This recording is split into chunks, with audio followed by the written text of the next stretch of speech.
জমিন সাক্ষী দিবে, মাটি সাক্ষী দিবে। বিআন্না রাব্বাকা আওহা লাহা, আল্লাহ মাটিকে কথা বলার যোগ্য দান করবে। কি সাক্ষী দিবে জমিন?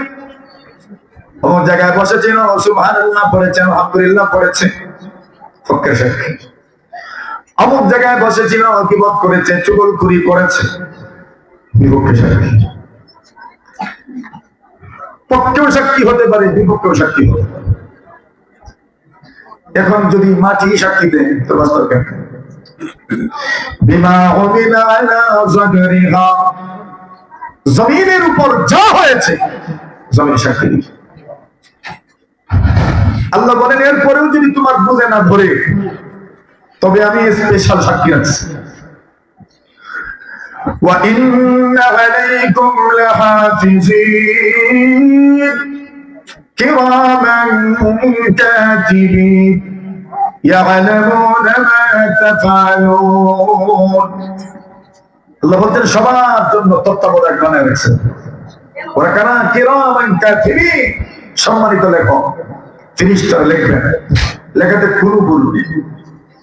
সবার আমলনামা প্রস্তুত হবে, তৈরি হবে। আল্লাহ বলেন এরপরেও যদি বুঝে ধরে তো আমি আল্লাহ নিজে আলাম ইয়ালাম বিআন্নাল্লাহা ইয়ারা, আল্লাহ বলতেন মানুষ কি জানে না যে আল্লাহ দেখেন? আমি সাক্ষী। এখন দেখি তুমি বাহানা বাইর করো, আমি তো সব জানি। আমলনামা প্রস্তুত, ফেরেশতা সাক্ষী দিবে, কেউ তো অস্বীকার করার কোনো সুযোগ পাবে না। এমন আমলনামা তৈরি থাকবে। আল্লাহ বলবেন দোষ করছনি? বলে জি করছি। আল্লাহ বলবেন বিনিময় দাও, প্রতিশোধ দাও। কি প্রতিশোধ নিবে আল্লাহ? আল্লাহ বলেন তোমার আমল দিতে থাকো। বান্দা আমল দিতে দিতে এক সময় তার আমল শেষ হয়ে যাবে। নাই, নিয়ে আসছিল বড় আমলের ঘাটতি, সব শেষ। মানুষের কয়েন, মানুষের দান পাইছে বেশি, ভাইয়া কিন্তু সব আগে খাইছে। দানের টাকা আগে নিয়েছে, দান এখন 50 মন ভাইয়া কিন্তু 56 মনের টাকা আগে নিয়েছে, এখন আরো 6 মন লাগে, আরো বাকি দিয়েছে। দান অনেক হয়েছে বলে ঠিক আছে, তো ভাইয়া কিন্তু সব তো আগর খাওয়া। আল্লাহর বান্দা আমাদের পরকার নিয়ে আসবে। আল্লাহ বলবেন তুমি তারা গালি দিছো, তারপর দিছো, কষ্ট দিছো, বিনিময় দাও, বিনিময় দাও। কি দিব আল্লাহ? আমল দাও, আমল দাও, আমল দাও। দিতে দিতে আমল আর নাই। আল্লাহ বলবেন এবারও তো তার সব প্রতিশোধ বাকি রয়ে গেল। আল্লাহ বলবেন তার আমল নাই, তোমার গুনাহ তার কাঁধে দিয়ে দাও, তোমার গুনাহ তার কাঁধে দিয়ে দাও, তোমার গুনাহ তার কাঁধে দিয়ে দাও। এইভাবে দিতে দিতে দিতে দিতে এখন দেখা যাবে আগে ছিল নেকির ঘাটতি, এখন হইবে গুনাহের ঘাটতি। নবীজি বলে এই লোকটা সবচেয়ে বড় হতভাগা, দরিদ্র, রুজি করতে কম করে নাই, ব্যয়ের রাস্তা ছিল। নবী আকরাম সাল্লাল্লাহু আলাইহি ওয়াসাল্লাম বলেন সারা জীবন মানুষের পেরেশানি। কেন পেরেশানি? তোমার পিছু ছাড়বে না। শান্তির ঠিকানাই তো আমি খুঁজে পাই নাই, আমি শান্তি পাবো কেন?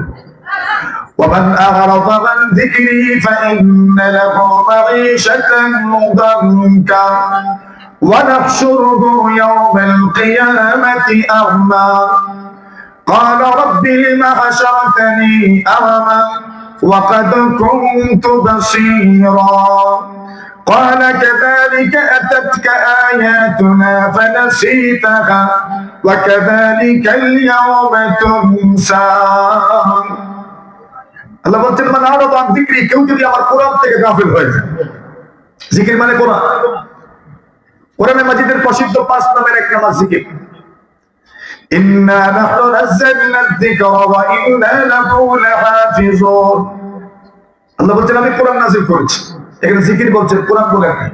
কোরআনের এক নাম জিকির, আরেক নাম আল কিতাব, আরেক নাম আল ফুরকান, আরেক নাম আত তানজিল, আরেক নাম আল কুরআন। এই 5টা প্রসিদ্ধ নাম কোরআনের। আল্লাহ বলছেন মান আরাদা আন যিকরি, যে আমার জিকির থেকে গাফিল হয়ে, মানে কোরআন থেকে, কোরআনের শিক্ষা থেকে গাফিল, শান্তি কেমনে খুঁজে পাবো? এই দুনিয়াতে কত মানুষ দিনী শিক্ষার আলো থেকে, দিনের আলো থেকে যখন বঞ্চিত হয়, তখন তার মাধ্যমে ভালো কিছু আশা করে না।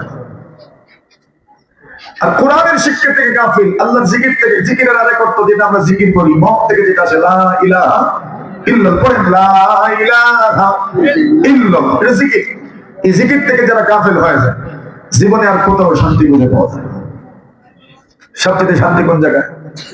আল্লাহ জিকিরে। রাসূল আল্লাহ বলছেন, যে ব্যক্তি জিকির থেকে গাফিল হয়ে যায়, তার পরিণতি কি?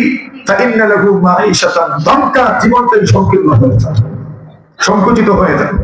অনেক কিছু থাকতেও জীবনের উপর মানুষের বিতৃষ্ণা চলে আসে। আমাদের হবিগঞ্জের মুহাদ্দিস হুজুর রাহমাতুল্লাহ আলাইহি এক ঘটনা বলছেন। ময়মনসিংহে, ওনার শ্বশুর বাড়ি ময়মনসিংহ, তাবলীগের এক মরকজে গেছে। সুইজারল্যান্ডের একজন মানুষ এসেছেন, ঘোষণা হয়েছে যে উনি বয়ান করবেন। মুহাদ্দিস হুজুর রাহমাতুল্লাহ আলাইহি বলেন, আচ্ছা দূরের মানুষ, বয়ানটা শোনার দরকার। বয়ান শুনতে বসছে। লোকটা প্রথমেই বলছেন, আমি কোনো আলেম নয়, যে আমি যে আপনাদেরকে বয়ান করে শোনাবো এমন কোন যোগ্যতা আমার নাই, তবে আমি আমার জীবনের একটা ঘটনা শেয়ার করছি। নিজের জীবনের ঘটনা বলছেন, ওয়াজ আর কি নিজের জীবনের ঘটনা দিয়ে ওয়াজ করে দিয়েছে। সুবহানাল্লাহ, যেটা বলে ওয়াজ আর কাম, নিজের জীবনের ঘটনা দিয়ে ওয়াজ শেষ। আল্লাহর বান্দা বলেন, আমি সম্পদশালী ছিলাম, থকবকে যুবক ছিলাম, তারুণ্য আমার শরীরে ফুটফুট করে ভরা ছিল। যৌবনের অধম্য শক্তি আমাকে সব ধরনের গুনাহের প্রতি উদ্বুদ্ধ করত। আমিও আমার যৌবনকে উপভোগ করতাম, সব ধরনের গুনাহের মধ্যে আমি পতিত হতাম। কিন্তু একটা সময় আমার কাছে মনে হলো আমি ব্যর্থ, মন চাইল আত্মহত্যা করে নিই। আত্মহত্যা ছোট পাপ না বড় পাপ? ছোট পাপ না বড় পাপ? নবীজি বলছেন, যারা নিজেকে হত্যা করবে জাহান্নামে যাবে, আত্মহত্যাকারী জাহান্নামে থাকবে। কত বড় পাপ! যারা আত্মহত্যা করে সমাজের গণ্যমান্য মানুষ তাদের জানাজায় যাবেন না। জানাজা পড়া হবে, সমাজের কোন গণ্যমান্য মানুষ তার জানাজায় না যাওয়া, যাতে করে মানুষ নিরুৎসাহিত হয়। এমন ওরা মরল, সমাজের গণ্যমান্য মানুষ তার জানাজায় আসে না। জীবনটাই তো শেষ, মরার পরেও তো শান্তি পেল না, ইজ্জত নাই। লোকটা বলে, আমার মনে বড় অশান্তি, অস্থিরতা, মন চাইছিল আত্মহত্যা করুন। সুইজারল্যান্ড এমন এক দেশ, পৃথিবীর সবচেয়ে সুন্দর দেশ। কোন দেশ? সুইজারল্যান্ড। দুনিয়ার মানুষ তার খুশির সময়, আনন্দের সময় সুইজারল্যান্ডে যায়, যাদের টাকা পয়সা আছে। আমরা টাকা পয়সা, আমরা আমরা কই যাইতাম, টাকা পয়সা যতটা যাওয়া যায় আর কি করবো, এটা সুইজারল্যান্ড। প্রাকৃতিক লীলাভূমি, প্রাকৃতিক সৌন্দর্য ছিল, এখনো আছে, টাকা পয়সার তো অভাব নাই। কিন্তু কষ্ট কিসের, অশান্তি কিসের, অস্থিরতা কিসের? দুনিয়া সবকিছু আল্লাহ দিচ্ছেন, টাকা পয়সা দিচ্ছেন, সুন্দর দেশেও থাকে, কোনো কিছুর তো অভাব নাই। এরপরেও পেরেশানি। কেমন পেরেশানি? মরে যেতে মরছে। সুইজারল্যান্ডের মানুষ বেশি আত্মহত্যা করে, তারা আত্মহত্যার মেশিন আবিষ্কার করছে। মরতে চাও, তবে যত্রতত্র মরিও না।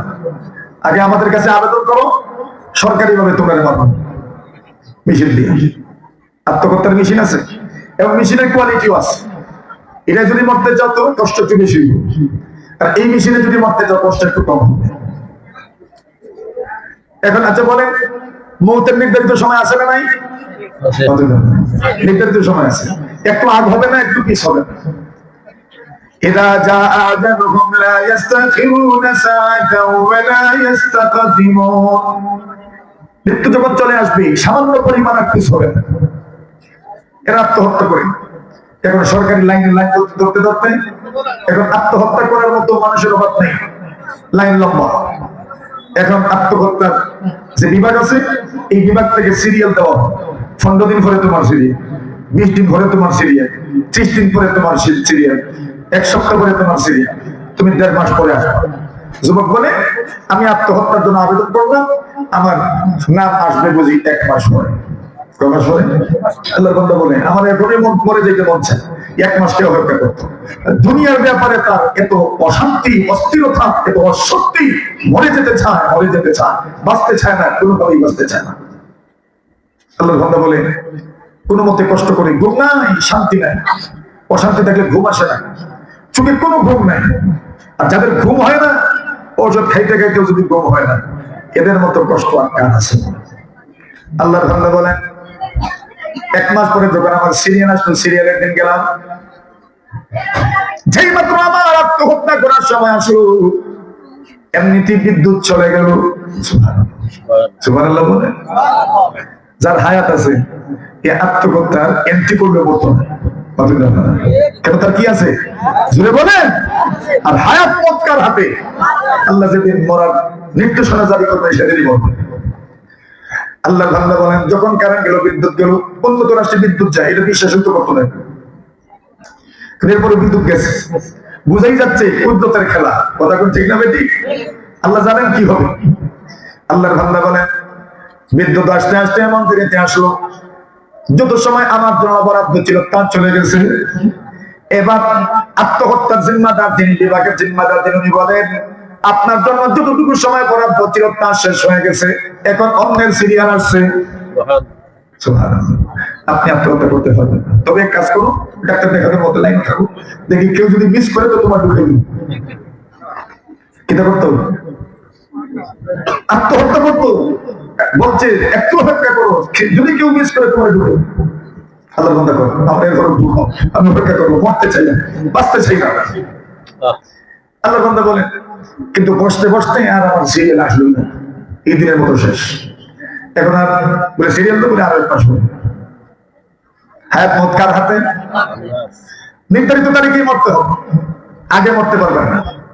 আল্লাহর বান্দা বলেন আমি যখন বের হয়ে আসলাম, এমন সময় তাকায় দেখি একদল মানুষ, সুন্দর টুপিওয়ালা, দাড়িওয়ালা, দপ্তরে সাদা পোশাক, এদের চেহারার দিকে তাকিয়ে এত সুন্দর চেহারা জীবনেও দেখি নাই, চেহারার মধ্যে এত সজীবতা আমি আমার জীবনেও দেখি নাই। মনে হয় সারা দুনিয়ার সুখ আল্লাহ তাদেরকে দান করেছেন। চেহারার মধ্যে কোনো বিষণ্ণতার চাপ নাই, কোনো পেরেশানি নাই, এত সুখে আছে মনে হয়। এরা গাত্তি গুসকা নিয়ে আসছে, তবলিগে আসছে, তবলিগ আছে। উনি বলেন আমি তো তবলিগ জানি না, আমি দেখলাম এদের পিছনে একটা গাইড আছে, পিছে একটা গাত্তি রাখছে, আর একটা কাগজ আমাকে ধরাই দিল, আর বললো দেখো ভাই এই ঠিকানাটা আমাদেরকে বলবো। তো তারা তো মাশাআল্লাহ এগুলোতে খুব এক্সপার্ট, কাউকে রাস্তা দেখান না, কেউ আপনার কষ্টে আছে, কিভাবে উদ্ধার করা যায়, খুব পেরেশান হয়ে গেছে, কেউ রাস্তা ভুলে গেছে, রাস্তা হারিয়ে ফেলেছে, গুম হয়ে গেছে, যে কোনো কিছুর বিনিময়ে তারা এটা করবে, এই কাজগুলো তারা করে। আল্লাহ বান্দা বলেন আমি ওনাদেরকে রাহবারি করে ওই জায়গা পর্যন্ত নিয়ে গেলাম। উনি বলেন এখন না আমি বুঝি এটা একটা ইবাদতখানা ছিল, মসজিদ, ওইখানে গেছে তারা। আমি দেখলাম তারা সকল ভুল হইল, আর ভুল হয়ে কি জন্য পরামর্শ করলো। আমি কিন্তু এখান থেকে আসি না, এদের কাছে থাকি কিছু সময়, দেখে এরা কি করবো। আমি তাকে রয়েছি এদের দিকে কি পরামর্শ করে। একটু পরে দেখলাম একজন, আমি বুঝলাম ওনার কথা সবাই মানবে। আমি তাকে দেখি উনি বলছেন যার কাছে যা আছে যা নিয়ে এসে তো সবাই একটু খাওয়া দাওয়া করে নাও। যার কাছে পুটলা আছে যার ব্যবস্থা করে নিয়ে এসেছেন, পুটলা গুলো বের করে একটু একটু খাইলেন। খাবার পরেই দেখলাম বিছানাটা লম্বা করলেন, আর প্রত্যেকেই ডান হাত মাথার নিচে দিয়ে দান করতে শুয়ে পড়লেন। মাত্র আধা মিনিট গেছে, 1 মিনিট গেছে, সবার চোখে ঘুম চলে এসেছে। এমন হয়ে গেছে। আমরা সমাজে কিছু মানুষ আছে ঘুম নিয়োগ করলে ঘুমাই না, খালি নিয়োগ করে বলে ঘুমাইতাম, ও খাড়া খাড়া ঘুমাইছে। আর কেউ আছে ঘুমাইতে ঘুমাইতে কোড়াকুড়ি করতে করতে ঘুম তো আর ঘুম তো আর মাতুক না আসে নিয়ে দুনিয়ার টেনশন মাথার মধ্যে কিলবিল করছে, ঘুম কেমন আসবে। আস্তে আস্তে আস্তে আস্তে আস্তে আস্তে এমন এক সময় আসে, এই সময় আগে গীতা করতাম, মাতুক না এমন এক সময় আসে। আল্লাহ বান্দা বলে 2 জন পাহারাদার তাবলীগের নিয়ম মতো 2 জন খাবেন, 2 জন খেদমতে থাকবেন, পাহারাদারি